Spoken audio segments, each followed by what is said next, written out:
According to the CDC, 4,064 people died in the third week of this year to pneumonia or the flu. So the controversy at hand is whether or not businesses should have more paid sick days, or maybe even an unlimited amount of them. Companies argue that people should get paid for the work that they do, while the other side argues that they risk infecting more people and doing worse at work. And my job is with the public. I work at a library in the children's department. And children are the most likely to get sick out of all groups because of how many they see every day. And we're all surrounded by children. Some of us are children, or we work with children, which makes it even more important for us to know what's going on. And the differing views of this topic are mainly between employers and their employees. The seriousness of the topic begs the questions: should employees get paid for work that they don't do? Is it worth it for the employees to come in while they're sick? And how would businesses stay afloat while the employees are out? The two sides of this have opposing viewpoints. They completely disagree on whether or not people should get paid in the first place, which brings us to our first point. Companies think people should work because that's their job. Why would they get paid for something that they aren't doing? And it's hard because many people think that everyone should get paid no matter what, but that's hard to regulate.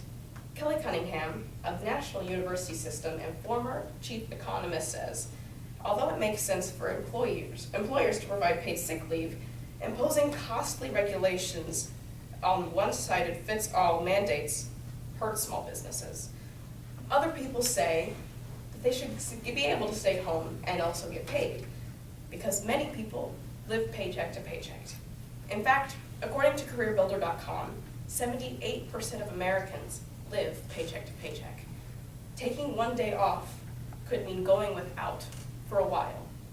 Some may ask, if money is so important, why not just go to work? Is it even worth it to stay home? Some say everyone gets sick and we all deal with it. In fact, 3 million Americans say they stay home from work every week because they're sick, according to the Minnesota Post. However, the other side points out that those are always low-wage, minimum wage, or entry-level workers.